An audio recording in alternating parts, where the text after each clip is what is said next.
Hi guys, good morning. ৰাতিপুৱাই এটা video' বনাব ওলালোঁ দেই। মানে কি হৈছে, মই এই পিঠাটো তেল পিঠাটো বুলি যি কয় সেই পিঠাটো বনাব আচলতে নাজানো। এই ফাৰ্ষ্ট বনাইছোঁ। এইখিনি মানে পিঠাগুড়িখিনি ৰাতিয়ে শাহু মাই ফ্ৰিজত মিঠেই দি এনেকৈ থৈ দিছিল। তাৰে পিছত ৰাতিপুৱাই মই বনাব ওলাইছোঁ ব্ৰেকফাষ্টৰ কাৰণে। ইমান ধুনীয়াকৈ হৈছে, মানে মই জীৱনত প্ৰথমবাৰ এই পিঠাটো বনাইছোঁ।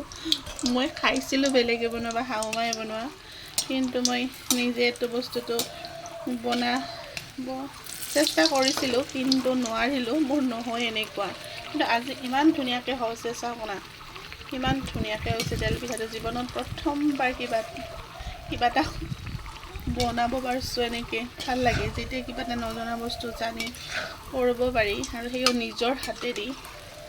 এতিয়া আৰু মানে চবেই বনায়। মানে মাজে মাজে ভাবোঁ, চবৰে ইমান ধুনীয়াকৈ ফুলি উঠে, মোৰ কিয় নুঠে? এনেই একো কামৰে মানুহ নহয়নে? এনেকৈ ভাবোঁ নিজকে। সামান্য পিঠাটো মোৰ নহয় এনেকুৱা ডিজাইনৰ, কিন্তু চাব এনেই মানে আজি হৈ গ'ল। এনেকুৱা কি ধুনীয়াকৈ ফুলিছে, মানে আচৰিত। মানে ভাল লাগে ন, যেতিয়া নোৱাৰা বস্তু এটা হৈ যায় কৰিবৰ কাৰণে।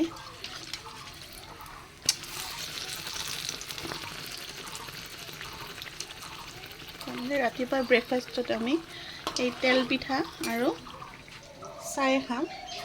শাহু মা, মই আৰু মিষ্টাৰহে। দেউতা নাই, দেউতা গৈছে দেউতাৰ কামত। তাৰ উপৰি ল'ৰা ছোৱালী দুয়োটাই গৈছে স্কুলত। সিহঁতে ৰাতিপুৱাই ভাত খাই গৈছে। আমি ৰাতিপুৱা ভাত নাখাওঁ সাধাৰণতে। ৰুচি চব্জি নহ'লে বা তেনেকুৱা কিবা পিঠা চিঠা বনাই খোৱা যায়, কিন্তু এইটো কালি মায়ে থৈ দিছিল। সেনেকৈ আটাত পিঠাগুড়িটো কৰি মিঠেত মই ৰাতিপুৱাই মায়ে কীৰ্তন ঘৰত যায়। ৰাতিপুৱাই মায়ে নোহোৱাৰ আগতে মই চেষ্টা কৰিছোঁ এইটো এনেকৈ মাৰ দৰে হয় নে নহয়, কিন্তু চাই লওক ধুনীয়াকৈ হৈ গৈছে। ভাল লাগে ন, নোৱাৰা বস্তু এটা যেতিয়া পাৰা হৈ যায়, তাতকৈ আৰু ছাকচেছ একো নাই। যিহেতু পিঠা এটাই কিয় নহওক, বেলেগবিলাকটোৰ কথাটো মানে বেলেগেই, কিন্তু যদি মানে সাধাৰণ বিস্কুট পিঠা এটা বনাব নোৱাৰে, তেনেহ'লে এটা নিজৰে বেলেগে ইমান ধুনীয়াকৈ তেল পিঠাটো বিহুৰ সময়ত দি দিয়ে চাহৰ লগত। তেতিয়া বেলেগে হাতে বনোৱা বস্তুটো খাই লিওঁ, কিন্তু এটা মনে মনে ভাবোঁ সাধাৰণ পিঠাটোৱে বনাব নোৱাৰোঁ, বেলেগবিলাকে ইমান ধুনীয়া কৰি বনায়, কিনো ইমানখিনি নোৱাৰে।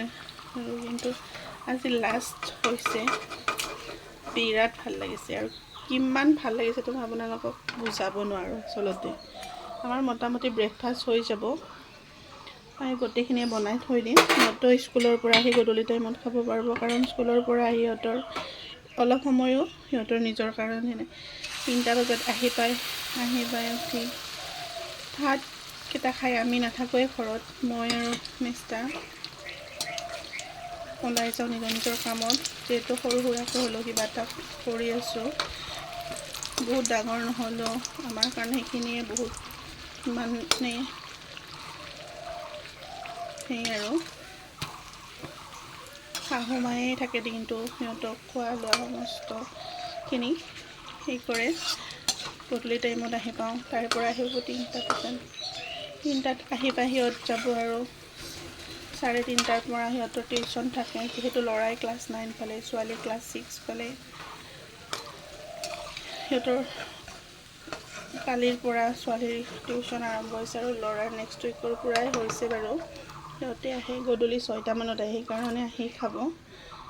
সিহঁতেও আৰু মানে ব্যস্ততা, স্কুল খোলাৰ পিছত টিউশ্যনবিলাক মানে নিজৰ কাৰণে সিহঁতৰ সময়। তাৰ পৰা আহি আৰু হোমৱৰ্কৰ বজাৰটোতো থাকেই বাৰু। যিয়ে নহওক, পঢ়ি শুনি কিবা এটা কৰিব পাৰিলে সিহঁতৰ সেইটোৱে যথেষ্ট। আমি গাৰ্জেন হিচাপেতো আমাৰ সেইখিনিয়ে লাগে ন। ইমান কষ্ট সিহঁতৰ কাৰণে আচলতে আমি কৰোঁ। আমি যিখিনি নোৱাৰিলোঁ যাতে আমাতকৈ ভালকৈ সিহঁতে কৰিব পাৰে সিহঁতৰ লাইফটো। সেয়ে আৰু সিহঁতক লৈ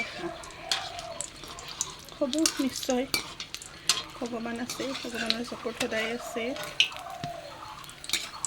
জীৱনৰ আৰম্ভণি মেলিছে, বহুত যাব আছে, তেওঁ আশা কৰোঁ নিশ্চয় ভালেই হ'ব, সেইটো সদায় থাকে আৰু